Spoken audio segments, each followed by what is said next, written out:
হরি বল হরি বল। সকালবেলা ঘুম থেকে উঠে বাসি বিছানায় বসেও আপনি নাম করতে পারেন। ওই বাসি বিছানাতেও প্রভুকে একবার স্মরণ করে উঠবেন, তাতেই মঙ্গল হয়ে যায়। তো যেহেতু এত সুন্দর একটা হরিবাসরের আয়োজন হয়েছে, যজ্ঞের আয়োজন হয়েছে, আমরা আস্বাদন করব ভগবানের লীলা, যেটা বৃন্দাবন লীলা নয়, যেটা মথুরা লীলা নয়, যেটা হচ্ছে দ্বারকা লীলা, প্রভাস যজ্ঞ। ভগবান করেছিলেন এই যজ্ঞ, প্রভাস যজ্ঞ। যজ্ঞটা করেছিলেন কোথায়? গুজরাটে। গুজরাটে সরস্বতী নদীর তীরে যজ্ঞ করেছিলেন, তাই লীলাটার নাম প্রভাস যজ্ঞ। আমরা বৃন্দাবন চলে যাব, লীলা আস্বাদন করব। গৌর হরি যখন নাম সংকীর্তন প্রচার করেছিলেন, তার জীবনের একটাই উদ্দেশ্য বাবা, যে পৃথিবীতে যত আছে নগরাদি গ্রাম, তোমরা সর্বত্র প্রচার করো, প্রচার করো মোরে হরে কৃষ্ণ নাম। পৃথিবীতে যত আছে নগরাদি গ্রাম, সর্বত্র প্রচার করো মোরে হরে কৃষ্ণ মহামন্ত্র নাম। আপনারা সকলে জানেন যে চারটে যুগে ভগবান অবতার নিয়েছেন। সত্য যুগে নারায়ণ, ত্রেতা যুগে রাম, দ্বাপরে কৃষ্ণ, আর কলিযুগে শ্রীকৃষ্ণ চৈতন্য মহাপ্রভু। তো তিনটে যুগের অবতার আলাদা, তিনটে যুগেই তিনি রাজা হয়েছিলেন, তাই তো বাবা? রাম ছিল অযোধ্যার রাজা, কৃষ্ণ ছিল দ্বারকার রাজা, সব কিন্তু সিংহাসনে বসে বসেই রাজত্ব করেছে। কিন্তু কলিযুগে অবতারটা এমন অবতার, মহাপ্রভু কোনো রাজার ঘরে আসেননি, এসেছেন অভাবের সংসারে, ব্রাহ্মণ পরিবারে, আমাদের মতো সাধারণ মানুষের মতোই জীবনযাপন করেছিলেন, সিংহাসনে বসে নয়। প্রতিটা যুগে ভগবান অস্ত্র ধরেছিলেন শত্রুকে লড়াই করার জন্য, কিন্তু ভগবান বললেন কি, এবে অস্ত্র না ধরিব, প্রাণে কারো না মারিব, হরি নামে চিত্ত শুদ্ধি করাবো সবাকা। কলিযুগে আমি আর অস্ত্র ধরবো না, হাতে ঢাল তরোয়াল ধরবো না, কলিযুগে আমি প্রেম দিয়ে সবাইকে উদ্ধার করবো। প্রেম, হিংসা দিয়ে নয়, মারামারি দিয়ে নয়, সবাইকে ভালোবাসবো, সবাইকে সমানভাবে দেখবো এবং সবার মধ্যে নাম মিলিয়ে দেব, এটাই মহাপ্রভু জীবনের উদ্দেশ্য। তো মহাপ্রভু দুটো জায়গায় নাম করতেন, একটা হলো শ্রীবাস আচার্য। কেন বাবা? এগুলো জানতে হয়। নবদ্বীপে আর কি কোনো ব্রাহ্মণ ছিল না? আর কি কোনো বৈষ্ণব ছিল না? আরো ব্রাহ্মণ আছে, বৈষ্ণব আছে, কিন্তু কারোর বাড়িতে নাম করে না, ওই একজন শ্রীবাসের বাড়িতেই নাম করে। কেন? এটা জানতে হবে যে শ্রীবাসের মধ্যে কি এমন ছিল যা আর কারোর মধ্যে ছিল না।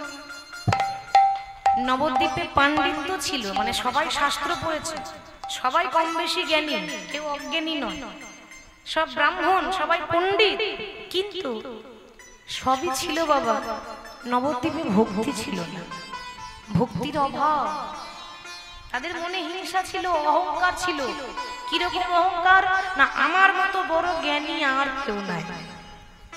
আর বাবা আপনারা তো জানেন ভগবান সব সহ্য করতে পারে, কারোর অহংকার ভগবানের সহ্য করতে পারে না। ভগবান কারো অহংকার সহ্য করে না। আরে ভগবান নিজের অহংকার নিজে দেখে না, আমাদের অহংকার কি দেখবে গো? মনে রাখবেন, আমাদের অহংকারের কথাটা বাদ দিন, একবার ভগবানেরও অহংকার হয়েছিল। ভগবান যিনি পূর্ণ ব্রহ্ম নারায়ণ, তারও একবার অহংকার হয়েছিল। কিসের অহংকার? আমি ভগবান। চিন্তা করলেন যে আমি তো কারো অহংকার দেখি না, আজ আমি নিজের অহংকারটাও নিজে দেখবো না। আমার যখন অহংকার হয়েছে, আমি যখন বুঝতে পেরেছি, তখন আমাকে আমার অহংকারটা ভাঙতে হবে। ভগবান নিজের অহংকার কি করে ভেঙেছিলেন জানেন? বৈকুণ্ঠে একবার নারায়ণ শয়নে আছেন, শয়নে আছে মানে ঘুমিয়ে আছেন, বিশ্রাম করছেন, আর মা লক্ষ্মী নারায়ণের পদ সেবা করছে, মানে চরণ সেবা করছে, স্বামী সেবা করছে। ও মা, হঠাৎ দরজায় এক ব্রাহ্মণ এসেছিলেন, যার ক্ষমতা ভগবানের থেকেও দ্বিগুণ, যার ক্রোধ ভগবানের থেকেও বেশি, যার শক্তি ভগবানের থেকেও দ্বিগুণ, যার নাম হলো মহর্ষি ভৃগু মুনি। ভৃগু মুনির এত ক্ষমতা, ভগবানের থেকে আরো দ্বিগুণ ক্ষমতা ছিল। তাকে সবাই ভয় পেত, স্বয়ং ভগবানও ভয় পায়, এত ক্ষমতা তার বাবা। তো ভৃগু মুনি একবার বৈকুণ্ঠে এসে দাঁড়িয়েছে, এসে কিন্তু দেখছে দুজন দ্বারপাল, বৈকুণ্ঠে দরজায় দুজন দারোয়ান থাকে, নাম হলো জয় আর বিজয়।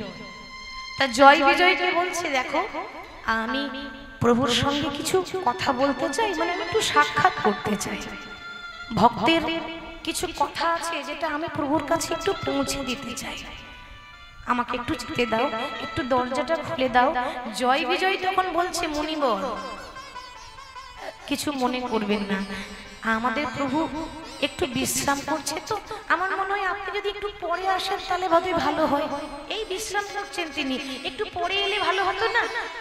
ভৃগু মুনি বলছে, ও আমার এখন এই মুহূর্তে জরুরি কাজ আছে, জরুরি কথা আছে, আর তোমরা দুজন বলে কিনা আমি পরে আসবো? পরে আসার সময় নেই, আমার এক্ষুনি কথা আছে, তুমি দরজাটা খুলে দাও। জয় বিজয় দরজা কিছুতেই খুলছে না। ভৃগু মুনি যখন দেখছে জয় বিজয় দরজা খুলছে না, জোর করে গিয়ে দেখছে ভগবান স্বয়ংই আছেন, মানে জোর করে দরজা খুলে দিয়ে ভেতরে প্রবেশ করেছে। আচ্ছা, আপনাদের মনে হয় সত্যি যে ভগবান ঘুমাচ্ছে? ভগবান কিন্তু ঘুমাননি, তিনি নিজের অহংকারটা ভাঙবেন কেমন করে দেখুন, জেগে ঘুমাচ্ছে। মা, কোনো মানুষ যদি সত্যি সত্যি ঘুমায়, তাকে একবার জোরে ডাকলে সে দেখবেন একেবারে চমকে উঠে যায়, ঠিক তো? আর কেউ যদি জেগে জেগে ঘুমায়, তো দুদিকে দুটো ডিজে বক্স লাগিয়ে দিলে উঠবে না কেন? তুমি ডাকো, আমি সারা দিলেই তো।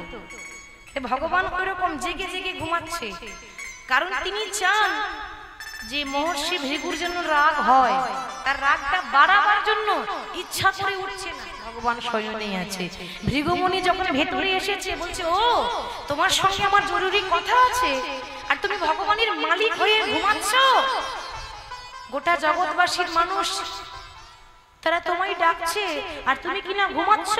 এত রাগ হয়েছে ভৃগু মুনির, সঙ্গে সঙ্গে নারায়ণের বুকে মেরেছে এক লাঠি। ভগবানের বুকে লাথি মারলো কে? ভৃগু মুনি। ওমা লাথি মারার পর বলছে, নারায়ণ তোমার লাগেনি তো? মানে রাগ হয়েছিল তো, রাগের মাথায় সেই লাথি মেরেছে, আবার একটু পরে জিজ্ঞাসা করছে, তোমার ব্যথা লাগেনি তো? ভগবান বললেন, মুনিবর আসলে আমি আপনার চরণ দুটো পাওয়ার জন্য ইচ্ছাকৃত ভাবে ঘুমিয়েছিলাম। আপনি ব্রাহ্মণ তো, আমার ইচ্ছা ছিল যদি আপনার চরণে লাথি আমার বুকে পড়ে, যদি একটু অহংকারটা ভাঙে, সেই জন্য আমি ইচ্ছাকৃত ভাবে ঘুমিয়েছিলাম, আমি জাগিনি। সঙ্গে সঙ্গে মা লক্ষ্মীর রাগ হয়ে গেল। মা লক্ষ্মী বলছে, ব্রাহ্মণ আপনার প্রয়োজন থাকলে আপনি আমায় ডাকতে পারতেন, আপনি এইভাবে আমার স্বামীর বুকে লাথি মারলেন কেন? এ জগতে কোনো নারী তো নিজের স্বামীর অপমান সইবে না। আপনি আমাকে 100টা কথা বলুন, আপনি আমাকে বলতে পারতেন, কিন্তু আপনি এরকম কাজ কেন করলেন? আমি স্বর্গের লক্ষ্মী, আপনাকে অভিশাপ দিলাম।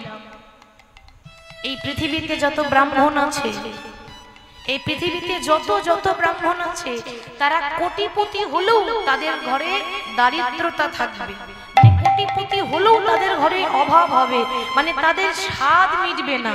এত কিছু দিলেও কিন্তু তাদের স্বাদ মেটে, আর একটু হলে ভালো হলো, কি গো, তাই না? যখন কোনো কিছু দেবেন, আর একটু দিলে হয় না, ওইটুকু তার কি হবে? হরি বল। দারিদ্রতা, এটা আমার আপনার কথা নয়, কিছু মনে করবেন না, এটা শাস্ত্রের কথা, পুরাণের কথা। তখন নারায়ণ বলছে যে, ব্রাহ্মণ আপনি মা লক্ষ্মীর কথায় রাগ করবেন না, আমি আপনাকে আশীর্বাদ করলাম, যে ব্রাহ্মণের বাড়িতে নারায়ণ শিলার পূজা হয়, সেই ব্রাহ্মণের বাড়িতে মা লক্ষ্মীর অভাব হবে না। তার জন্য পৃথিবীতে যে ব্রাহ্মণের বাড়িতে ওই নারায়ণ শিলা মূর্তি আছে, নারায়ণ শিলা, ওই নারায়ণ শিলা যদি পূজা করা হয় সেই ব্রাহ্মণের বাড়িতে মা লক্ষ্মীর অভাব হয় না, টাকা পয়সা দিনে দিনে বাড়ে। কিন্তু যে ব্রাহ্মণের বাড়িতে নারায়ণ শিলা পূজা হয় না তাদের অভাবেই দিন কাটে। এটা স্বয়ং মা লক্ষ্মীর অভিশাপ। তাহলে ভগবানের অহংকার হলো ওই ভৃগুমুনির চরণের চিহ্ন। এখনো ভগবানের গোবিন্দের বুকে ভৃগুমুনির লাঠির চিহ্ন আছে, চরণের ছাপ আছে এখন। তাহলে ভগবান নিজের অহংকার নিজে দেখে না, আমাদের অহংকার দেখবে। তাই ভগবান ওই শিবাসের ঘরে নাম করে কেন? শিবাসের অহংকার ছিল না, একেবারে নত ভাব।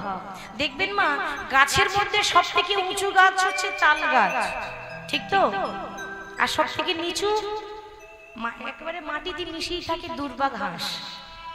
আচ্ছা বলুন তো মা, যখন পুজো হয় তখন ওই তাল গাছটা সেবাই লাগে বাবা না দুর্বা ঘাস? দুর্বা ঘাস। কেন? তাল গাছটা তো সব থেকে বড়, সে তো লম্বা, একেবারে মাথা উঁচু করে থাকে না। কই তাল গাছটা তো সেবাই লাগে না, দুর্বা ঘাস লাগে। কেন? উঁচু হতে গেলে আগে নিচু হতে হয়। আরে মহাপ্রভুর আবির্ভাবিত হলো শিক্ষা দেওয়ার জন্য। শিক্ষা যদি না থাকে, আমাদের যদি চেতনা না হয়, তাহলে কি করে তার জীবনটা ধন্য হবে? ওই জন্য মহাপ্রভুর আরেক নাম চৈতন্য মহাপ্রভু, মানে আমাদের মতো অচেতন জীবকে চৈতন্য দিয়েছিলেন, তাই নাম হলো চৈতন্য মহাপ্রভু। তা মহাপ্রভুর নামে প্রেমে বিভোর হয়ে আছে। প্রভাসে প্রভাসে বলি গোরা ভাসে আখি জলে, ভাসে আখি জলে পুরব পরল লীলা বাসু ঘোষে, পুরব পরল লীলা বাসু ঘোষে বলে। চলুন এবার আমরা বৃন্দাবনে যাই, রাধারানীর দশা দেখে কিভাবে ভগবান লীলা করছেন দেখব। তো বৃন্দাবন আমার সঙ্গে কে কে যাবেন একটু হাত তুলে দেখাতে হবে। সবাই যাবেন? বাহ, লক্ষ্মী মায়েরা হাত তুলে দিয়েছে। বাবা আপনারা যাবেন না? যাবেন তো বেশ। আর এদিকে কে কে যাবেন হাত তুলুন। আর আপনারা রাগটা করেছেন নাকি? হাত তুলছেন না কেন? হ্যাঁ সবাই হাত তুলবে। আচ্ছা বৃন্দাবন যেতে গেলে কার নাম গাইতে হয় মা? রাধে রাধে। কেন? সব কীর্তনিয়ারাই রাধে রাধে বলে, কৃষ্ণ কৃষ্ণ বলে না কেন? বৃন্দাবন যেতে গেলেই রাধে রাধে বলতে হয়। দেখবেন যদি কখনো বৃন্দাবন যান তো ভালো মন্দ পরে জিজ্ঞাসা করবে, আগে বলবে রাধে রাধে, ভালো আছেন তো? রাধে রাধে, কেমন আছেন? আগে রাধে রাধে, তারপর আবার কথা বলবে। তো বৃন্দাবন গেলেই রাধে রাধে বলতে হয়। তাহলে আমরা রাধে রাধে বলতে বলতে বৃন্দাবন যাব। বলিয়ে রাধা রানী কি। আর একটু জোরে হবে না? আচ্ছা মায়েরা বলি দুপুর বেলায় সেবা শান্তি ভালো হয়েছে তো? হয় না? উলুধ্বনিটা কই? আহারে ভোল্টেজ কত কম। একবারে জোরে, এক লজ্জা করবেন না। লজ্জা কিসের? আমি তো আছি নাকি? লজ্জা ঘৃণা ভয়। হ্যাঁ জোরে জোরে বলি রাধা রানী কি, বৃন্দাবন ধাম কি, কাকে বিহারী লাল কি, সকল ভক্ত বৃন্দ কি, যারা যারা ঘুমাচ্ছে তাদের কি, তাদেরও জয়। দেখেছেন বাবা বলতে যারা ঘুমাচ্ছে তাদেরও জয়। হরি বল, তাদের আরো বেশি করে জয়। ওয়েদার নরম আছে, ঘুম ভালো আসবে।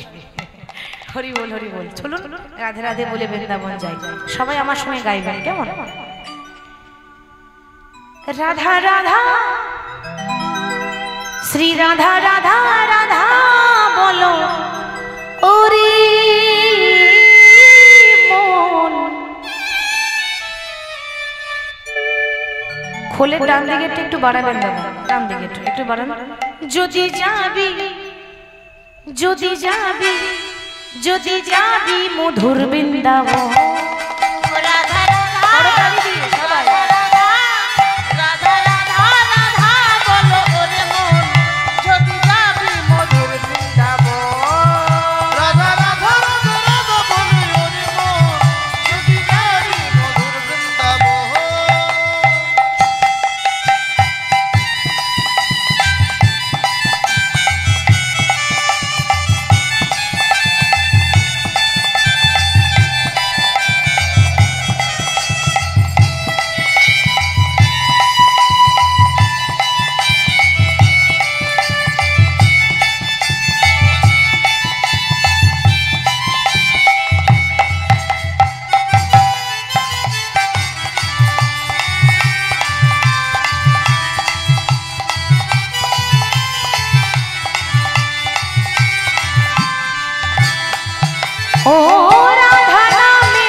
কত সুধা ঝরে। ও রাধা নামের দুই অক্ষরে না জানি কত সুধা ঝরে।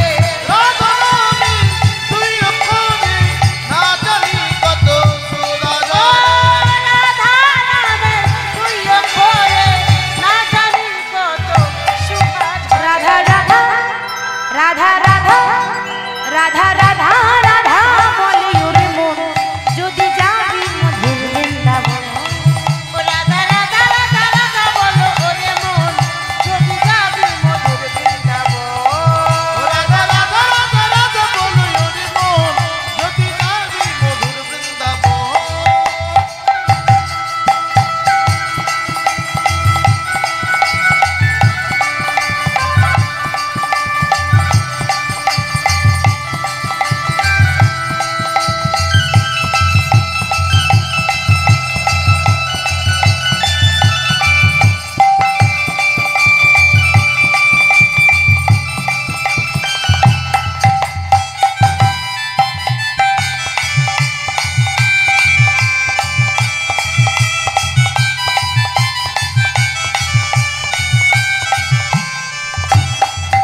ও রাধা নামের তরুলতা সবাই বলে রাধা রাধা। রাধা নামের তরুলতা সবাই বলে রাধা রাধা রাধা। রাধা নামের তরুলতা সবাই বলে রাধা রাধা। রাধা রাধা রাধা রাধা রাধা রাধা রাধা বলে ওরে মন যদি যাবি মধুর বৃন্দাবন। ও রাধা রাধা রাধা রাধা বলো ওরে মন যদি যাবি মধুর বৃন্দাবন। রাধা রাধা রাধা রাধা বলো ওরে মন যদি যাবি মধুর বৃন্দাবন।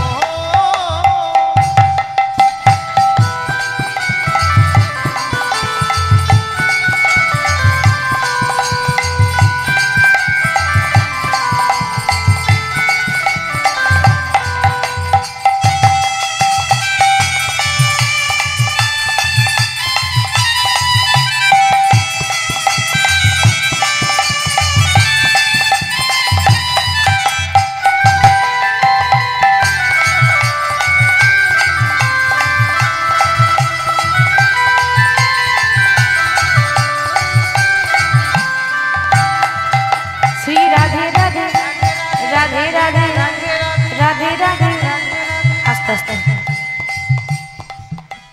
তোমরা যে বলছো তোমাদের থেকে মায়েরা অনেক ভালো গাইছে। হরি হরি। কি গো ঠিক তো? ওরা প্রত্যেক দিনই গায়, ওদের একই কাজ। আজ আমরা সবাই মিলে গাইব। কি গো মায়েরা গাইবে তো? লক্ষ্মী মা আমার করতালি দিতে হবে কিন্তু। হ্যাঁ হ্যাঁ, আমি আগে বলি, আমার পরে শুধু আপনারা বলবেন রাধে রাধে, ব্যাস সবাই মিলে একসঙ্গে। কেমন? ভগবানের নাম করব, এতে কোনো লজ্জার বিষয় নেই, সবাই করতালি দেবেন। রাধে রাধে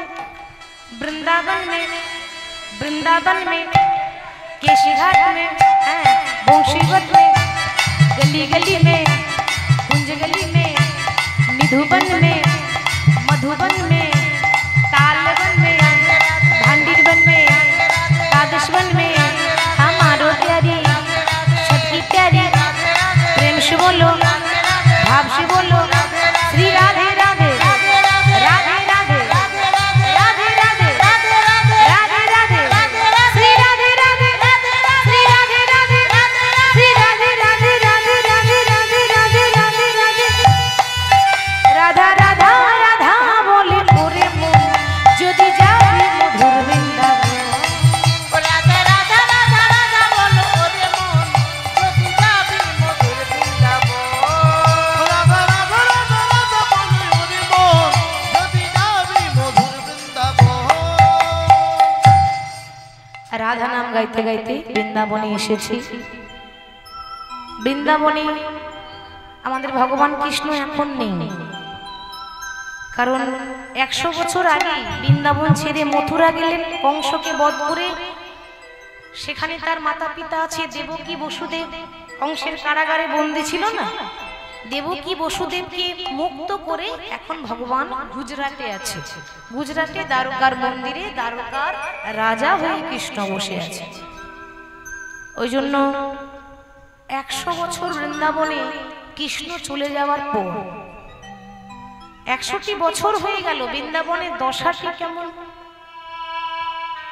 যখন বাবা অক্রূর এসেছিল কৃষ্ণকে রথে করে আনতে বা নিয়ে যেতে এসেছিল, অক্রূর যখন রথে করে কৃষ্ণকে চাপিয়ে মথুরা নিয়ে যাচ্ছে,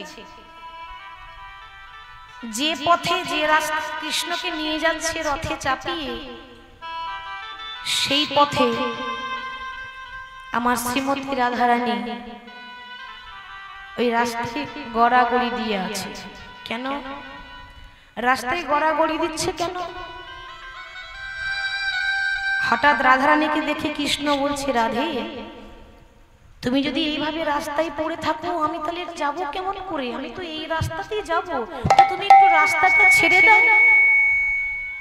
শ্রীমতী রাধারানী বলেছিল, বধূ শুনেছি এই জগতে সবাই বলে যে যাত্রাকালে মরা মানুষের মুখ দেখে গেলে যাত্রা শুভ হয়। আপনি হয়তো কোথাও যাচ্ছেন, মনে করুন আপনি বাইরে যাচ্ছেন মা, আর আপনার চোখের সামনে যদি কোনো মৃতদেহ নিয়ে যায়, শ্মশানে নিয়ে যাচ্ছে, সেই মরা মানুষের মুখ দেখে যদি যান, আমরা কি করি? প্রণাম করি না? যাত্রা আমাদের শুভ হয়। তুমি চলে যাওয়ার পর এমনিতেই তো আমি বাঁচবো না, কৃষ্ণ যদি না থাকে রাধারানী কিভাবে বাঁচবে বলো? তো তুমি চলে যাবার পর এমনিতেই রাধারানীর প্রাণ তো চলে যাবে। তাই আমি এই রাস্তায় শুয়ে আছি কেন জানো? তোমার রথটা আমার বুকের উপর চালিয়ে নিয়ে যাও। কেন? তোমার রথটা যখন আমার বুকের উপর চলবে, রথের চাকা যখন বুকের উপর চেপে যাবে, তাতে আমার প্রাণ যাবে, আমার মৃত্যু হবে। আমার মৃত্যু হয় হোক, আমার মরা মুখটা দেখে তোমার যাত্রা তো শুরু হবে। বেঁচে থাকতে তো কৃষ্ণ সেবায় লাগতে পারলাম না, যদি মরে যাওয়ার পরও কৃষ্ণের সেবায় লাগে, আমি মনে করব এই রাধারানীর জীবনটা ধন্য হয়ে গেল। কৃষ্ণ তখন বলেছিল, রাধে তুমি ওইভাবে বলো না, আমি তোমায় কথা দিয়ে গেলাম, তুমি কেঁদো না, আমি আজ যাচ্ছি কাল চলে আসবো। সান্ত্বনা দিয়েছিল কেবলমাত্র। সত্যি করে বলুন তো বাবা, আর কৃষ্ণ এসেছিল? আজ যাচ্ছি কাল আসবো বলে কালা কিন্তু চলে গেল। 100 বছর হয়ে গেল, এখনো কালা ফিরে আসে। ওই যে বলেছিল আজ যাচ্ছি কাল আসবো, সেই আশাতেই বসে আছে। আসবে আসবে, আমার বধূ নিশ্চয়ই আসবে, আমার বধূ অবশ্যই আসবে। প্রতিদিন ওই রাস্তার দিকে তাকিয়ে থাকে, যে রাস্তায় গিয়েছে একদিন ঠিক আসবে। ওমা আশাতেই চাষা খাটে, আশা ছাড়লে হবে না। আজ আমি সারা জীবন কৃষ্ণ কৃষ্ণ বলে হয়তো ডাকছি, আর যদি ভগবান কৃপা না করে, তাই বলে এই নয় যে আপনি আশা ছেড়ে দেবেন, কালকে তো করবে। হয়তো এজন্য আমি সারা জীবন কৃষ্ণ নাম করলাম, কৃষ্ণ হয়তো কৃপা করলো না, তো এজন্য আমি নাই বা করলো, পরজন্মে তো করবে। যদি 100 জন্মেও না করে, ওমা 101 জন্মে তো করবে। কোনোদিন না কোনোদিন তো কৃষ্ণের কৃপা হবে। ততদিন পর্যন্ত অপেক্ষা করেই যাব, রায়ধনী অপেক্ষা করেই যাই, আর এই ধুলার মধ্যে গড়াগড়ি দিচ্ছি। কৃষ্ণ যেদিন গিয়েছিল 100 বছর আগেকার কথা বলছি, 100 দিন নয় 100 বছর। তখন রাধারানী যে শাড়িটা পরেছিল এখনো সেই শাড়িটাই পরে আছে, ধুলো বালি নোংরা ছেঁড়া একটা ময়লা কাপড়। তো ললিতা বলছে, রাই তুই তো রাজা জমিদারের মেয়ে, তুই কি পারিস না একটা দামি পোশাক পরতে, দামি বস্ত্র পরতে? রাধারানী বলছে, সখী রে, আমি রাজা জমিদারের মেয়ে, আমাদের তো অভাব নেই, অবশ্যই পারবো একটা দামি শাড়ি পরতে, কিন্তু পরি না কেন জানিস? কাজ কি ভূষণে সখী, কাজ কি ভূষণে, আমার মন যা করে শ্যামের তরে, আমার শ্যামের তাহা জানে। এতদিন শাস্ত্র কেন জানিস? আমাকে দেখে যদি গোবিন্দ একটু আনন্দ পায় যে আমার রায় কি সুন্দর সেজেছে, এই যে একটা আনন্দ, দেখে আনন্দ পেতে, যার জন্য সাজতাম সেই তো বৃন্দাবনে না, কার জন্য সাজবো, কাকে আনন্দ দেওয়ার জন্য সাজবো বলতে পারিস? ওই জন্য আমি নোংরা পোশাক পরেছি। কিন্তু সখী রে, আমার কাপড়ের মধ্যে ধুলো থাকতে পারে, আমার কাপড়ের মধ্যে নোংরা থাকতে পারে, ময়লা থাকতে পারে, কিন্তু আমার মনের মধ্যে কোনো ময়লা নেই। মনে রাখবেন, ভগবান ভক্তের বাইরেরটা দেখে না, যে ছেঁড়া কাপড় পরে আছে, ভালো সাজ পোশাক নেই, তাই বলে এই নয় যে তার ভক্তি নেই। আমরা বাইরেরটা দেখে ভালো মন্দ বিচার করি না মা? বাইরে ভালো সাজলে কি বলি, আহা খুব ভালো, বিশাল বড় লোক, কি দামি দামি পোশাক পরেছে গো, আমরা এরকম বিচার করি। ভেতরটা দেখি না, অন্তরটা দেখি না। রাধারানীর অন্তরে কৃষ্ণ, বাইরেও কৃষ্ণ, শয়নে কৃষ্ণ, স্বপনেও কৃষ্ণ। ধনী গড়াগড়ি দিচ্ছে, আর গড়াগড়ি দিতে দিতে ধনী আমার কৃষ্ণ মূর্তি আছে, ওই ধুলোর মধ্যে গড়াগড়ি দিচ্ছে, তো তাই ধুলোতে কৃষ্ণ ছবি আছে। ধনী কাঁদে কৃষ্ণ কৃষ্ণ বলে,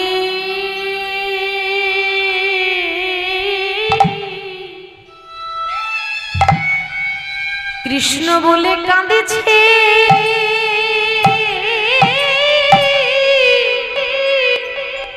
আদে কাঁদেছে ধনী,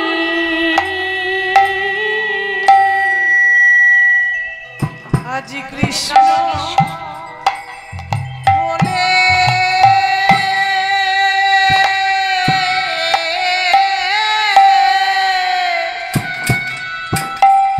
কাঁদিছে ধনী।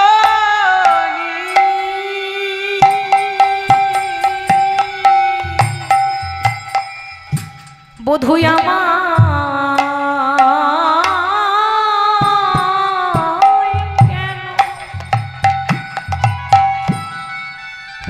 সঙ্গে নিয়ে গেলে না,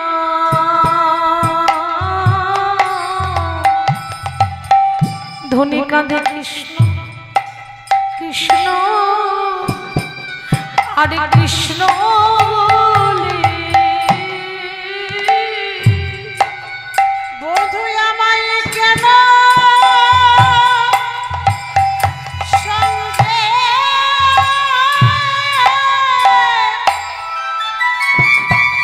আমায় কেন সঙ্গে নিয়ে গেলে না?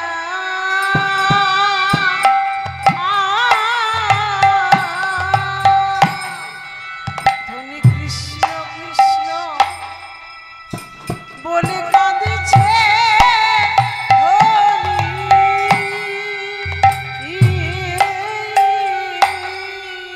বধূ হে আমিও তোমার,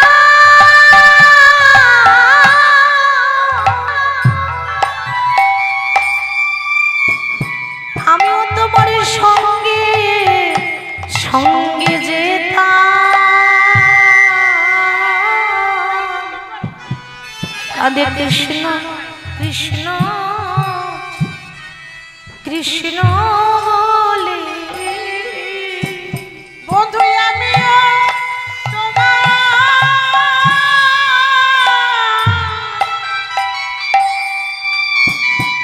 ও কই আমিও তোমার সঙ্গে সঙ্গে যেতাম।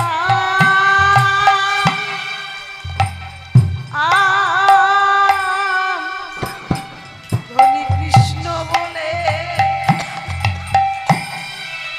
কাঁদিছে ধনী। হরি বল হরি বল। রাধারানী কৃষ্ণ কৃষ্ণ বলে গড়াগড়ি দিচ্ছে, হরি বল।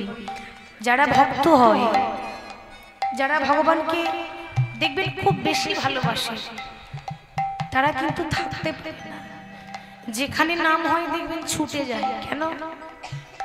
তাদের তো অনেক কাজ, মূল্যবান সময় আছে, রাত্রি লাখ টাকা ঘুম বাদ দিয়েও তারা ছুটে আসে। কেন? তাদের মনের পিপাসা, তাদের মনের তৃষ্ণা হচ্ছে কৃষ্ণ নাম। একটু কৃষ্ণ নাম শুনলে তাদের মনের পিপাসা চলে যায়। তা আজকে রাধারানী গড়াগড়ি দিচ্ছে আর ওই যে ধুলোর মধ্যে ছবি আঁকছে, কৃষ্ণের ছবি, মূর্তি। আমরা যখন ছবি আঁকি আমরা খাতা কলমে আঁকি, কলম দিয়ে খাতার মধ্যে ছবি আঁকি। আর রাধারানীর কাছে তোর খাতা কলম নেই, তো তিনি ধুলোর উপরে হাতের আঙ্গুলটা দিয়ে এইভাবে ছবিটা আঁকছে। কেমন ভাবে? ধনী আমার ধনিয়া কি আসে কোটি, পরাইল ধুতি কত যতনে প্যারি।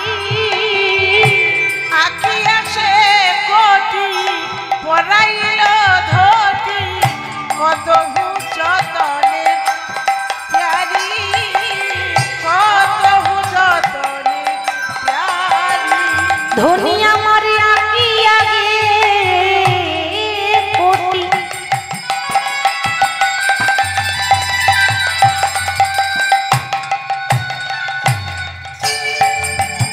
ধনী আমার পরাইল ধুতি কত যতনে প্যারি, কত যতনে প্যারি। রায় আমার আঁকি আগে কোটি, পরাইল ধুতি কত যতনে প্যারি, কত যতনে প্যারি। ধনী আমার যতন করে পরাইয়ে দিল, যতন করে পরাইয়ে দিল, ধনী যতন করে পরাইয়ে দিল। আমার শ্যামনগরের কোটিতে ধুতি যতন করে পরাইয়ে দিল। শ্যামনগরে কোটিতে ধুতি যতন করে পরাইয়ে দিল, কত যতনে প্যারি, কত যতনে প্যারি। আপনার সমস্যাটা কি হচ্ছে বলুন তো? নিতাই জয় গৌর, জয় রাধেশ্যাম। ওর সঙ্গে মনে হয় আমার কোনো শত্রুতা আছে, ওই জন্য আসরে শত্রুতা করছে আমার সঙ্গে। অনেক সাউন্ড দেখেছি, তবে এরকম দেখি।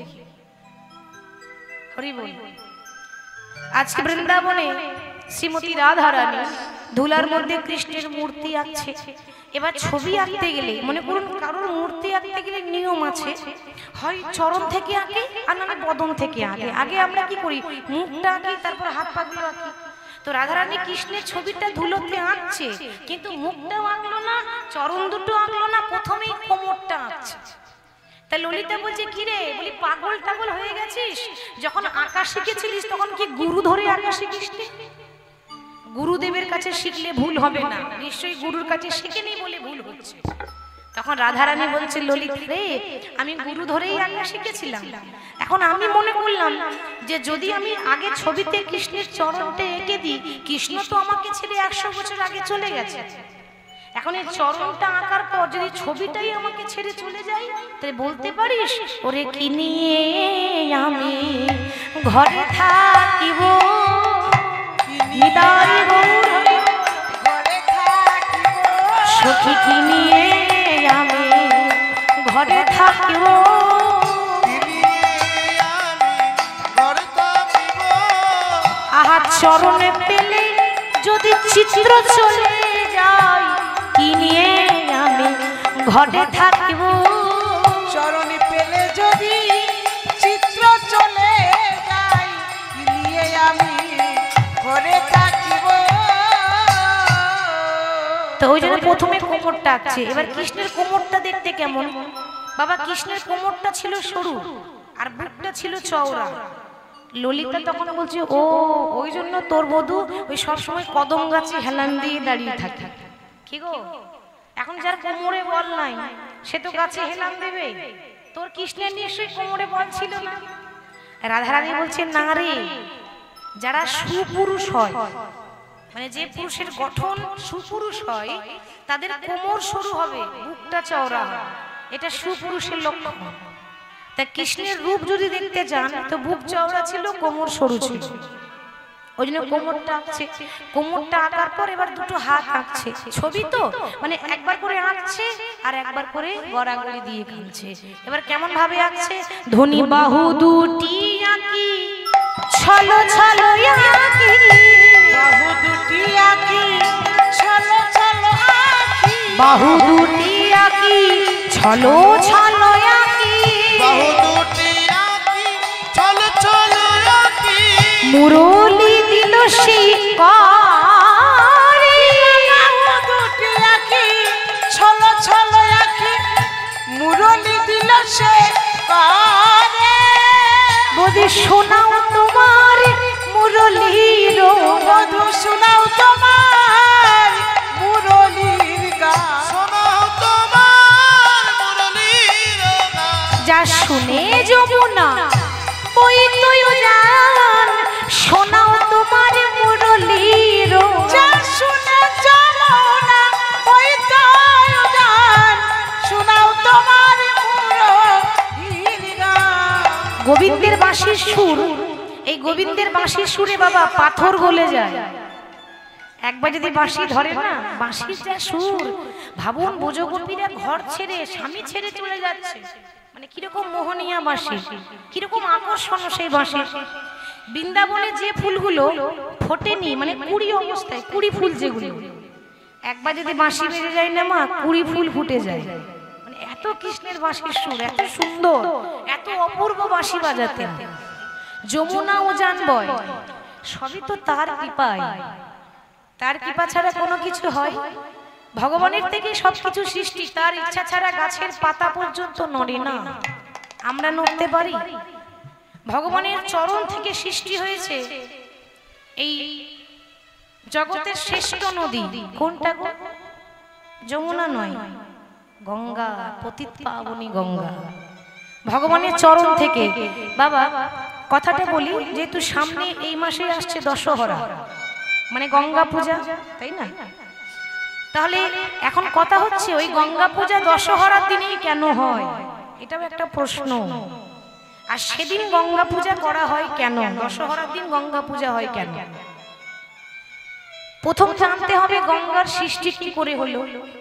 আমরা বলি মহাদেবের জটা থেকে হয়েছে, কি আমরা বলি তো শিবের জটা থেকে গঙ্গা, বলে না, শিবের জটা থেকে গঙ্গা তৈরি হয়নি। শিব তো গঙ্গার এত গতিবেগ, সে গতিবেগটাকে ধরে রেখেছিল, কারণ যদি গঙ্গা একবার প্রবাহিত হয়ে যায় গোটা জগৎটা পাতালে চলে যাবে, রসাতলে চলে যাবে, এত তার জলের ধারা। তার জন্য মহাদেব শুধু তাকে রেখেছিল জটার মধ্যে, সৃষ্টি হয়েছিল নারায়ণের চরণ তল থেকে। কি করে? একবার নারদ মুনি, নারদের কথা তো সবাই জানেন বাবা, ঘটনাটা বলি তাহলে পরিষ্কার হয়ে যাবে। নারদ মুনি তার হাতে তো বীণা থাকে বাবা, সব সময় নারায়ণ নারায়ণ করে। এখন নারদ একবার মনে ইচ্ছা হয়েছে আমি একটু গান গাইব, তা বসে বসে একাই কিন্তু গান গাইছে, আর এমন গান ধরেছে 6 রাগ 36 রাগিনী। আমাদের সঙ্গীতে 6টা রাগ আছে, 36টা রাগিনী আছে। এই 6 রাগ 36 রাগিনী অসুস্থ হয়ে পড়ে গেল, মানে বেসুরো গলা, মানে গান ধরেছে তো বেসুরো গান। এখন 6 রাগ 36 রাগিনী বলছে যে মুনিবর আপনি যদি আর কিছুক্ষণ গান তাহলে আর বাঁচবো না, আমরা মারা যাব, দয়া করে গানটা বন্ধ করুন। নারদ চিন্তা করছে তাহলে আমি কি করব, আমার তো ইচ্ছা হয় আমি গান গাইলাম, এবার বেসুরো হয়ে যাচ্ছে, তো আমি কি করব, তাহলে কি করা যায়? শুনুন, একটা উপায় আছে। এই 6টা রাগ 36 রাগিনী যে অসুস্থ হয়েছে, এদেরকে সুস্থ করতে গেলে এমন একজনকে গান গাইতে হবে যে একটাও যেন ভুল না করে, একেবারে ঠিক ভাবে যেন গান গায়, একটা সুর যেন না নড়ে, সেরকম যদি কোনো শিল্পী আছে তার কাছে যেতে হবে। নারদ বলছে কে আছে তাহলে যে সঠিক গাইবে? একজন আছে ভোলানাথ মহেশ্বর, তার কাছে গিয়েছে। মহাদেব বলছে নারদ আমি গাইতে পারি, একদম সঠিক গাইবো, একটা রাগ রাগিনী ভুল করব না, কিন্তু সেরকম শ্রোতাও আমাকে দিতে হবে। কি বাবা ঠিক তো? যেমন বক্তা সেরকম শ্রোতা হতে হবে তো। হরি বল হরি বল। মনে করুন ভগবানের নাম হচ্ছে আর ভগবানের নাম আপনারা শুনছেন। এখন এর মধ্যে কেউ যদি গঙ্গা জল খেয়ে তাহলে হবে? কি বলে? বলছে তার মতো শ্রোতাও তো হতে হবে, তাহলে শোনার মানুষও হতে হবে, তবে কিন্তু সেটা শুনতেও ভালো লাগবে, যে কি বলছে সেটা শুনতে হবে। তাহলে আমি গাইবো, আমি শুরু করব গান, শ্রোতা হতে হবে। শ্রোতাকে দুজন শ্রোতা আছে, ভালো শ্রোতা, ব্রহ্মা আর বিষ্ণু। তুমি গান ধরো আর ব্রহ্মা বিষ্ণু শুনবে, একেবারে মন দিয়ে না শুনলে ভালো লাগে না, তো তারাই শুনবে, তুমি গান ধরো।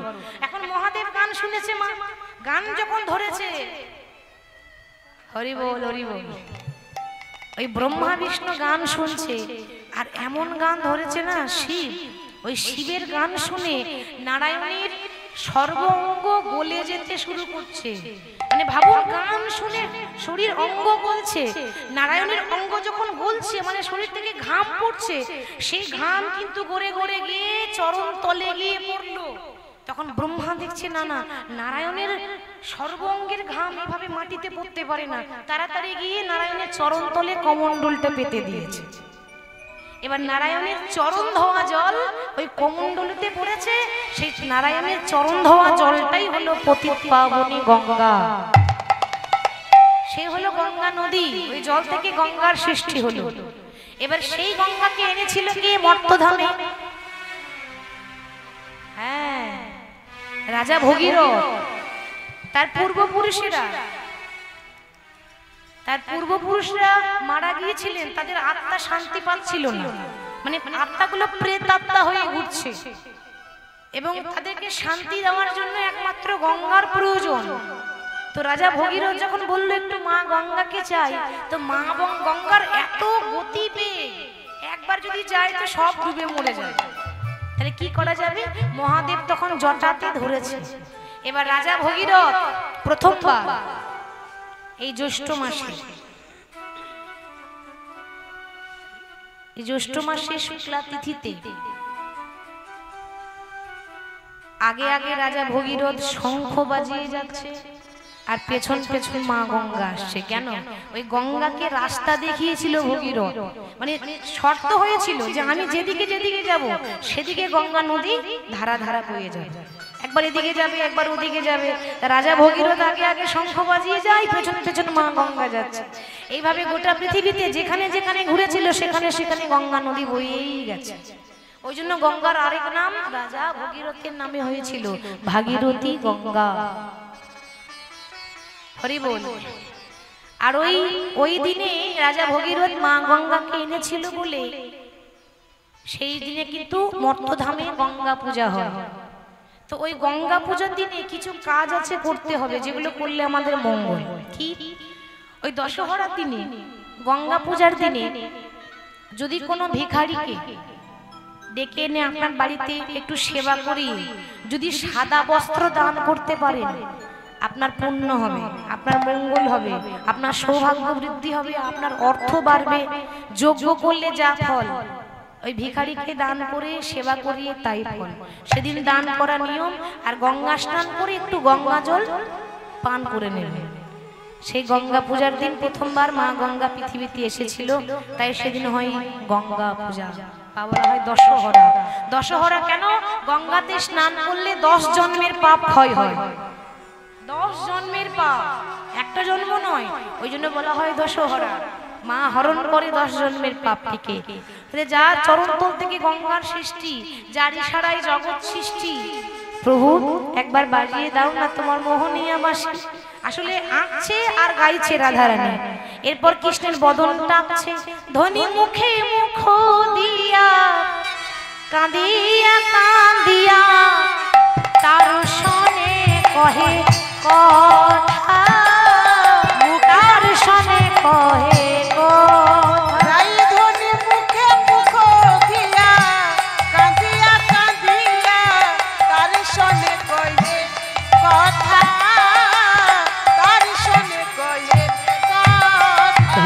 আমার মুখে মুখ দিয়া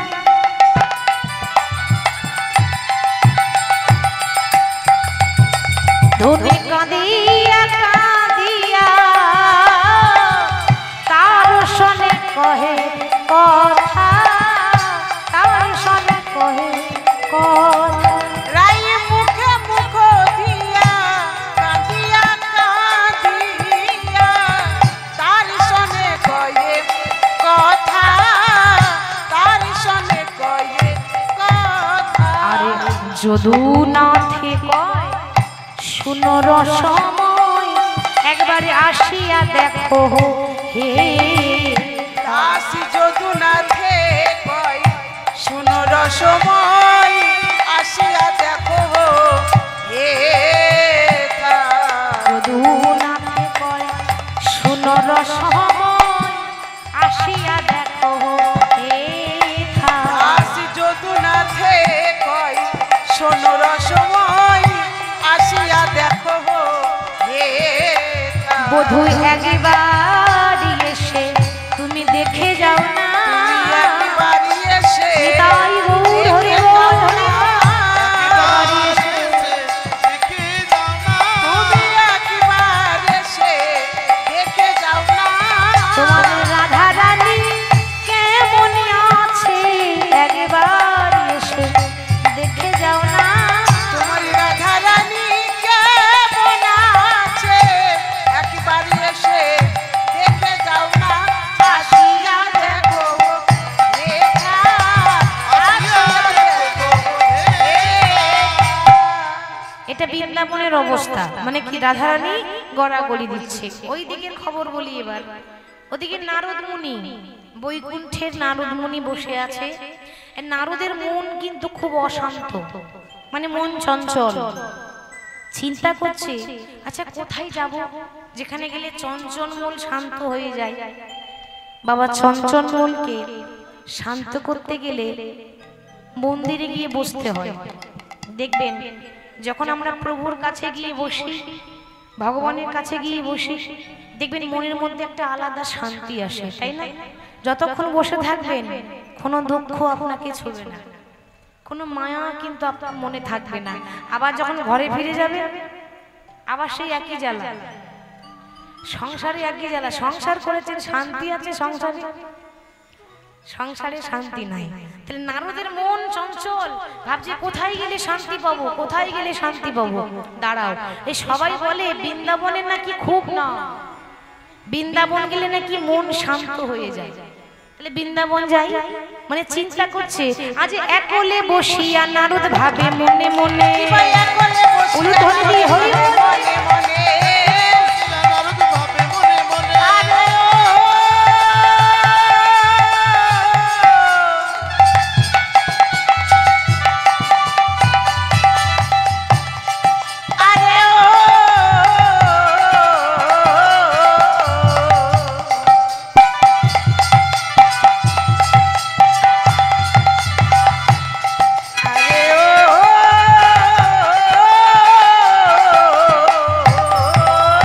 একলে বসিয়া নারদ ভাবে মনে মনে কোথায় গেলে কৃষ্ণ ভক্তি পাইব কেমনে কোথায় গেলে কৃষ্ণ ভক্তি পাইব কেমনে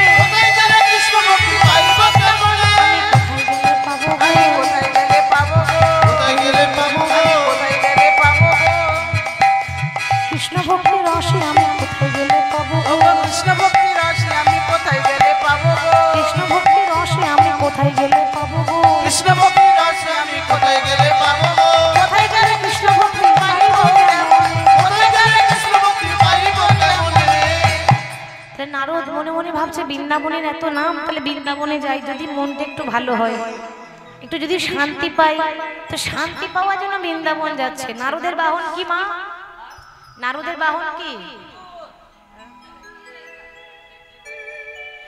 বলে কি না ইঁদুর তুই কোন স্কুলে পড়াশোনা করেছিলি কি গো মা নারদের বাহন ইঁদুর ইঁদুর কার বাহন হ্যাঁ তাহলে নারদের বাহন ঢেকি হরি বল তাহলে নারদের বাহন হচ্ছে ঢেকি ঢেকিতে চেপেছে ওই জন্য ঢেকিতে পা দিতে নেই আমরা প্রণাম করি ঢেকির উপর নারদ চেপে যেখানে যাই ওই ঢেকিতে করেই যায় ঢেকিতে করে চেপেছে আর হাতে রয়েছে বীণা ওই বীণাতে সবসময় রাধে রাধে বলে তো বলছে চলো একটু বৃন্দাবন যাই দেখি বৃন্দাবনে সব কেমন আছে খবর নিতে যাচ্ছে আর বৃন্দাবন গেলেই কার নাম করতে হয় বললাম রাধারানীর নাম তো রাধে রাধে বলতে বলতে যাচ্ছে বলো রাধে রাধে রাধে নাম চলো বৃন্দাবন ধাম বলো রাধে রাধে রাধে নাম চলো বৃন্দাবন ধাম। রাধে রাধে রাধে নাম চলো বৃন্দাবন ধাম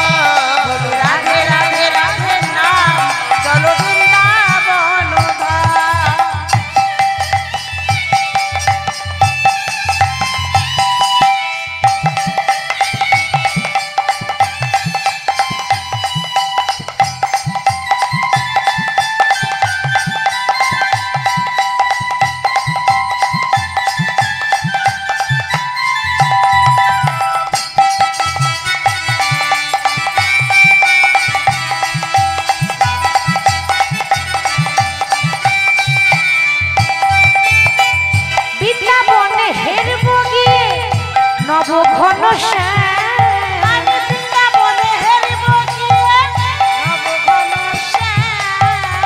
বৃন্দাবনে হেরিব গিয়ে নবঘন শ্যাম। আমি বৃন্দাবনে হেরিব গিয়ে নব ঘন শ্যাম। বলো রাধে রাধে রাধে নাম চলো বৃন্দাবন ধাম। বলো রাধে রাধে রাধে রাধে রাধে রাধে রাধে রাধে রাধে নাম চলো বৃন্দাবন ধাম। রাধে রাধে রাধে নাম চলো বৃন্দাবন ধাম। বলো রাধে রাধে রাধে নাম চলো বৃন্দাবন ধাম।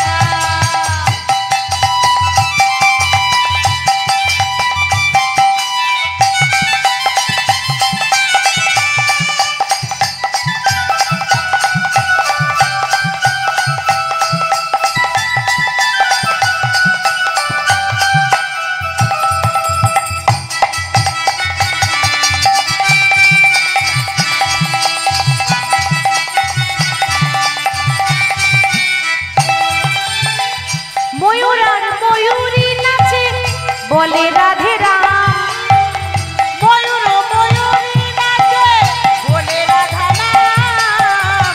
ময়ূর ময়ূরী নাচে বলে রাধা নাম। ময়ূর আর ময়ূরী নাচে বলে রাধা নাম। ও ময়ূর ময়ূরী নাচে বলে রাধা নাম। বলো রাধে রাধে রাধে নাম চলো বৃন্দাবন ধাম। বলো রাধে রাধে রাধে নাম চলো বৃন্দাবন ধাম। রাধে রাধে রাধে নাম চলো বৃন্দাবন ধাম। বলো রাধে রাধে রাধে নাম চলো বৃন্দাবন ধাম। রাধে রাধে রাধে নাম চলো বৃন্দাবন ধাম। বৃন্দাবনে এসে দাঁড়িয়েছে নারদ, ভাবলে একটু শান্তি পাবো। এসে দেখছি ওইখানেও শান্তি নাই। কেন? এসেছে জ্বালা জুড়াতে, কিন্তু জ্বালা আরো বেড়ে গেল। কি করে বাবা?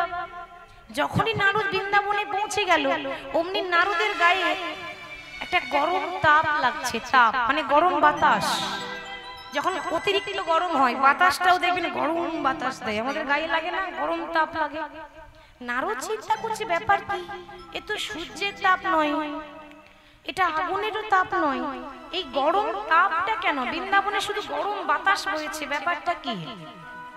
অনেকক্ষণ চিন্তা করার পর বুঝতে পারলো, ও এটা সূর্যের তাপ কেন হবে, এটা আগুনের তাপ বা কেন হবে?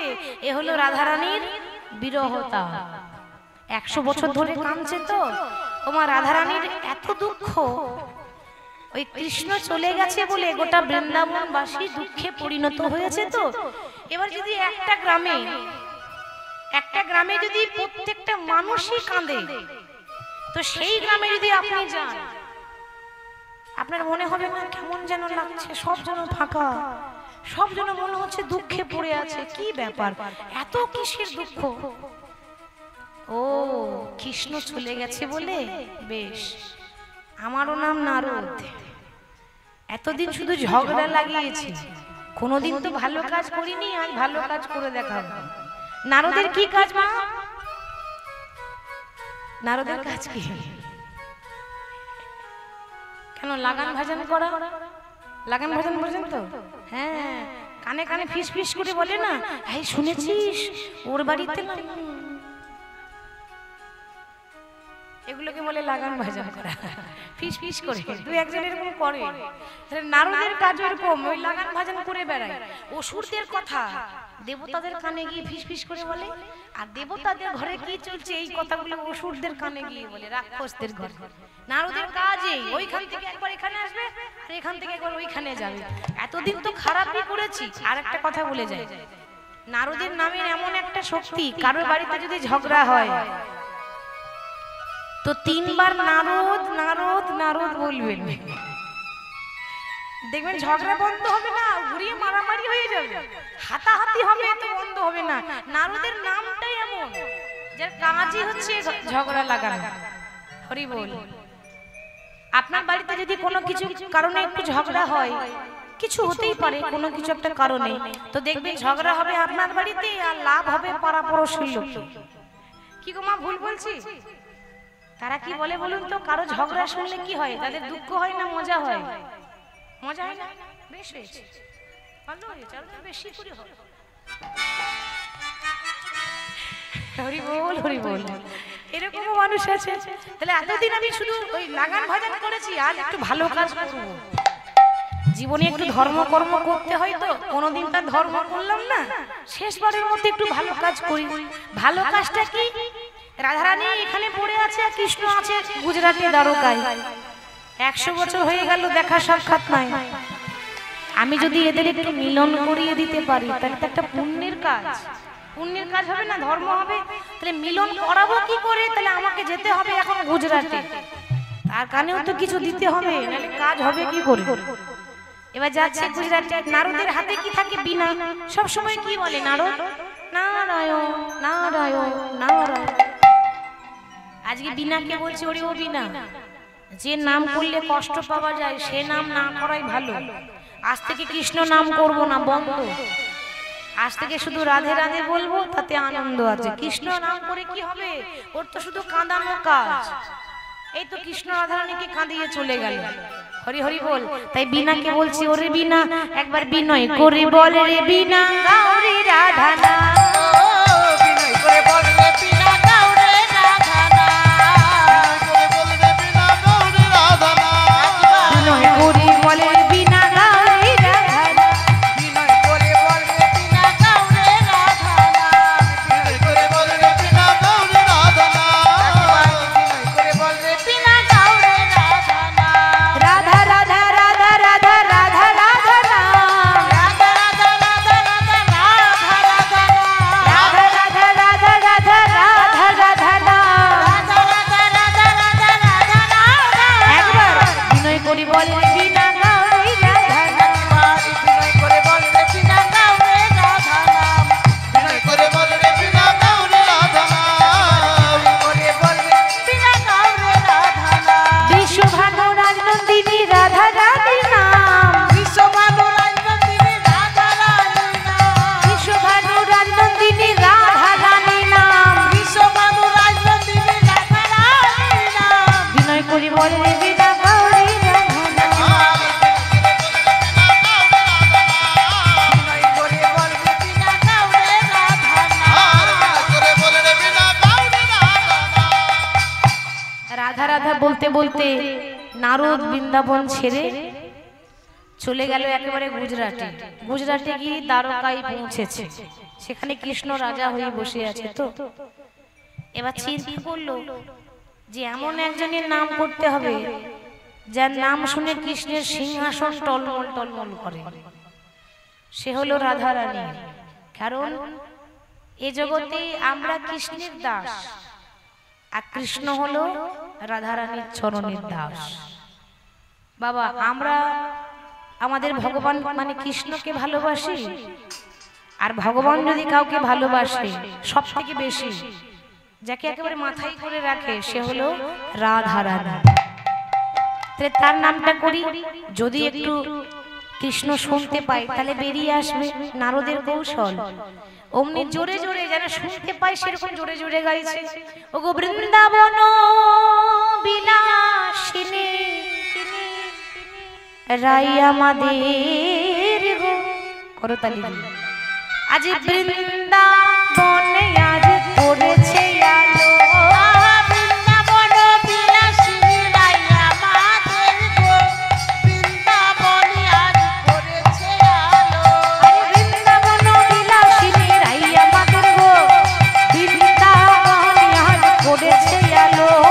বৃন্দাবন বিলাসিনী রাই আমাদের গো।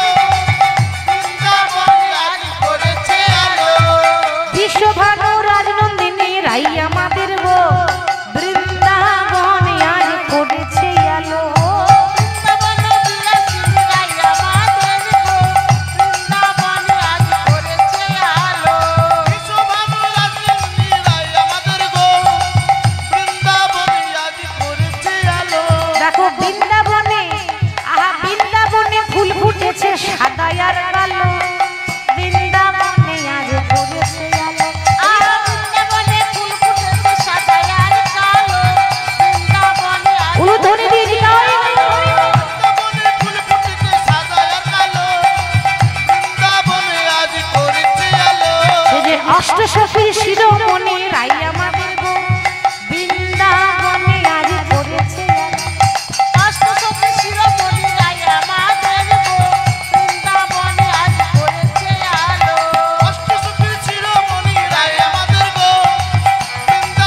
হরি বল হরি বল হরি বল। তো নারদ যেই না রাধা রাধা বলছে, জোরে জোরে রাধা রানীর নাম গাইছে, রাধার নাম শুনে মা ভগবান সিংহাসনে রাজা হয়ে বসেছিল, তো সিংহাসন টলমল টলমল করছে। কেন? চিন্তা করছে কি এই রাধে রাধে কি বলছে। এই রাধে রাধে তো শুধুমাত্র বৃন্দাবনেই বলে, উত্তরপ্রদেশে বৃন্দাবন গেলে রাধে রাধে বলে, কিন্তু গুজরাটে তো আর বলে না। তাহলে রাধে রাধে বলছে কি? এখানে তো কেউ বলে না, চমকে যাচ্ছে। আমায় কে সোনালি এই রাধা মন্ত্র, আমায় কে শোনালি রাধা মন্ত্র, কে সোনালি রাধা মন্ত্র, আমায় কে শোনালি রাধা মন্ত্র, যে নামের গুণে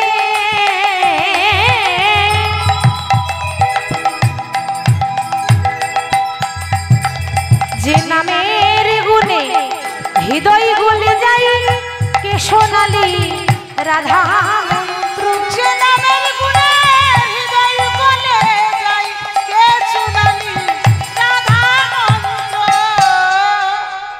যে নামের গুণে আমার হৃদয় গলে যায়, এমন রাধা নাম আমাকে কে শোনালো?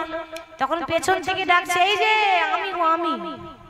আর আমার ছাড়া অত বড় সাহস আছে কার? কি ব্যাপার নারদ মুনি? বলি আমার উপর রাগটা করেছো নাকি? কেন গো রাগ কিসের?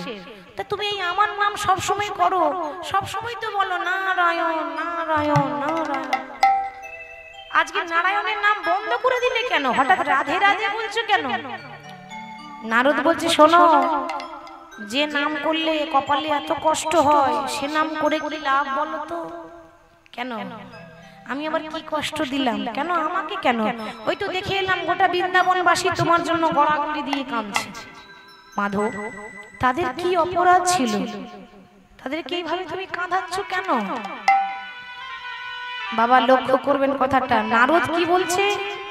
এইভাবে তুমি কাঁদাচ্ছ কেন রাধারানীকে? কেন এত কষ্ট দাও? তখন ভগবান উত্তর দিল, নারদ, এই জগতে কেউ যখন কষ্ট পায়, কেউ যখন দুঃখ পায়, তখন সে দোষটা ভগবানকে দেয়। কি গো, একবারও ভাবে না যে আমি কি কর্ম করেছিলাম? দেখো নারদ, ভগবান কষ্ট দেয় না, মানুষ নিজের কর্মের জন্য কাঁদে। আর রাধারানী কাঁদছে কেন? 100 বছর ধরে রাধারানীকে কাঁদতে হলো কেন জানেন? ভগবান কাঁদায়নি, একজনের অভিশাপ ছিল রাধারানীর উপর, যার জন্য কাঁদতে হয়েছে। কার অভিশাপ? একজনের অভিশাপ ছিল। কার অভিশাপ জানেন? একবার গোলকে বৈকুণ্ঠে ওই নারায়ণের চরণ সেবা করার বাসনা ছিল এক সখী, যার নাম বিরজা। বিরজা বলছে, প্রভু, আমার বহুদিনের ইচ্ছা, একবার যদি তোমার চরণ সেবা করতে পেতাম, আমার জীবনটা ধন্য হয়ে যেত। প্রভু, আমি কি কোনোদিন সুযোগ পাবো না তোমার চরণে ধরার?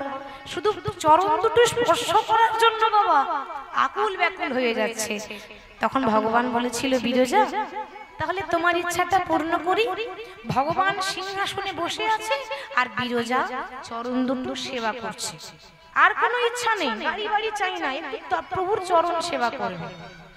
ভগবান দেখছে যে এই সময় ভক্ত সেবা দিচ্ছে, কেউ যদি চলে আসে, তো দরজায় একজন দারোয়ান রেখেছিলেন, শ্রীদাম। হরি বল।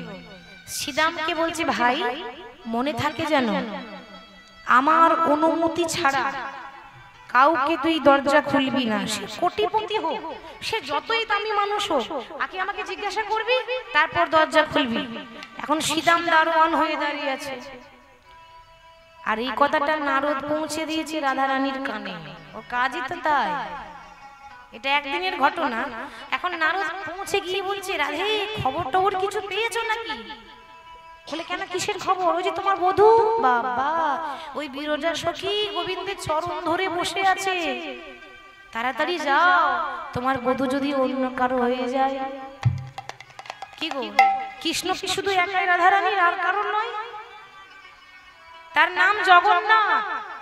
জগন্নাথ কাকে বলে? যে জগতের নাথ। তাহলে যেই গৌর, সেই কৃষ্ণ, সেই জগন্নাথ। কিন্তু রাধারানী ভাবছে যে কৃষ্ণ আমার একা, আমি আর কাউকে সেবা করতে দেব না। ছুটে এসে দেখছে কি, দেখছে দরজায় দারোয়ান দাঁড়িয়ে আছে শ্রীরাম। এখন শ্রীরাম কি বলছে, ও ভাই ভাই একটু দরজাটা খুলে দে না, আমি আমার বধূর কাছে যাব। শ্রীরাম বলে, রাধে গো তুমি আমায় ক্ষমা করো, আমার কৃষ্ণের অনুমতি ছাড়া, তার নিষেধ আছে, আমি দরজা খুলতে পারবো না। তবে রে এতবার করে বলছি, আর তুই আমার বন্ধুর সঙ্গে দেখা করবো আর আমাকে দরজা খুলবি না? অভিশাপ দিলাম, তুই যেমন আমার সঙ্গে দুর্ব্যবহার করলি, তুই যেমন ভাবে ব্যবহার করেছিস আমার সঙ্গে, তোর যেন মর্তধামে অসুর কুলে জন্ম হয়। তুই দানব হবি, তোর অসুর কুলে তোর জন্ম হবে। বাবা রাধারানীর অভিশাপে ওই শ্রীরাম আমাদের পৃথিবীতে জন্ম নিয়েছে, অসুর কুলে জন্ম নিয়েছিল, যার নাম শঙ্খচূড় দৈত্য। শঙ্খচূড় দৈত্যকে মায়েরা আমরা বাড়িতে যখন তুলসী তলায় জল ঢালি, তো ওই তুলসীর স্বামীর নামই শঙ্খচূড় দৈত্য। তুলসী ছিল একটা ভক্তিমতী নারী, আর তার স্বামী ছিল একটা অসুর। আর এই শঙ্খচূড়ের দেহ থেকে শঙ্খ সৃষ্টি হয়েছে, হাতে শাখার সৃষ্টি হয়েছে। হরি বল, যে শাখা আমরা পড়ি, হরি বল। তাহলে শ্রীরামকে না জেনে শুনে অভিশাপ দিয়ে দিল। বাবা দোষটা শ্রীরামের, সে তো অনুমতি না নিলে দরজা খুলবে না। একটা দারোয়ানের কাজই তো তাই, অনুমতি দেবে তবে দরজা খুলতে পারবে। শ্রীরাম বলে, রাধে তুমি আমাকে বিনা দোষে অভিশাপ দিলে। রাই আমি শ্রীরাম সখা, আমি যদি সত্যি সত্যি ভগবানকে ভালোবেসে থাকি, তাহলে আমিও তোমাকে অভিশাপ দিলাম। তোমার যখন এতটুকু দয়া মায়া নাই, না জেনে শুনে অভিশাপ দিয়ে দিলে, এই জগতে আজ থেকে তোমাকে কেউ মা বলে ডাকবে না, তুমি কোনোদিন মা হতে পারবে না। তো শ্রীরামের অভিশাপে রাধারানীকে কেউ মা বলে? বলে? রাধা মা বলে? রাধারানীকে কেউ মা বলে না, মা হতে পারেনি। শুধু তাই নয়, আর আমার দ্বিতীয় অভিশাপ কি জানো? আর এক ভক্ত কৃষ্ণের চরণ সেবা করছে, আর তুমি কিছুক্ষণ ধৈর্য ধরতে পারলে না, এত তোমার অধৈর্য। অভিশাপ করলাম, একদিন নয়, দুদিন নয়, 1 বছর নয়, 2 বছর নয়, 100 বছরের জন্য কৃষ্ণ তোমাকে বৃন্দাবনে ছেড়ে মথুরায় চলে যাবে। তুমি একদিন নয়, তুমি 100 বছর কাঁদবে। সেদিন বুঝতে পারবে হারাবার কষ্টটা কি। ওই জন্য বাবা শ্রীরামের অভিশাপে রাধারানী 100 বছর কাঁদছে। এটা শ্রীরামের অভিশাপ, ভগবানের দোষ নাই। তাহলে ভগবান বলছেন, নারদ কি করব বলো? আর আমাকেও তো জীবনে কর্তব্য করতে হবে। আমার কাজ কংসকে বধ করলাম, এবার দ্বারকা রাজা হয়ে প্রজাদের মঙ্গল করতে হবে। আর আমি রাজা, বিভিন্ন রাজনীতিক কাজ নিয়ে ব্যস্ত থাকি, আমি আর যেতে পারি না, সময় দিতে পারি না। তা বলি, তুমি তো দেখে এসেছো কেমন আছে গো সবাই। প্রভু ভালো নেই বলেই তো বললাম, তুমি তো দুঃখ মোচন করো সবারই, তাদের দুঃখটা একটু মোচন করে দাও। কি করে করব? বলে শোনো, সারা জীবন তো লড়াই করে গেলে, কুরুক্ষেত্রে মাটিতে ভাই ভাই মারামারি কাটাকাটি করলো, আর তুমি দাঁড়িয়ে দাঁড়িয়ে দেখলে। শোনো, লড়াই করলে রাজা হয় না। কি করব? একটু ধর্মকর্ম করতে হয়। ধর্ম করব? তা কি ধর্ম করব? কেন একটু যজ্ঞটজ্ঞ করো। আমাদের কলিযুগে যজ্ঞ কোনটা? আগে ছিল গোমের যজ্ঞ, অশ্বমেধ যজ্ঞ, নরমেধ যজ্ঞ। গোমের অশ্বমেধ মানে ঘোড়া, ঘোড়াকে যজ্ঞে আহুতি দিত, মানে মন্ত্র বলতো, আর এক একটা ঘোড়াকে যজ্ঞে দেওয়া হতো, আরতি দেওয়া হতো। তাহলে আগে এসব যজ্ঞ ছিল। এখন কোন যজ্ঞ আছে কলিযুগে? কলিযুগে সর্বশ্রেষ্ঠ যজ্ঞ কোনটা? কলিযুগে সর্বশ্রেষ্ঠ যজ্ঞ নাম সংকীর্তন। কীর্তন হচ্ছে সর্বশ্রেষ্ঠ যজ্ঞ। এই কীর্তন যদি কেউ করাতে পারে, তার ধর্ম হবে, তার পুণ্যের অধিকারী সে হতে পারবে। তা তুমি একটা যজ্ঞ করো। তাই রামের রাজা ছিল, অশ্বমেধ যজ্ঞ কইল, নিতাই অশ্বমেধ যজ্ঞ করিল, অশ্বমেধ যজ্ঞ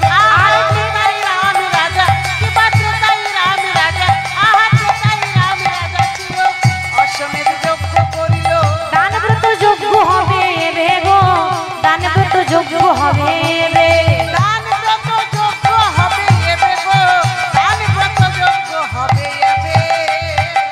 শোনো বলি ওহে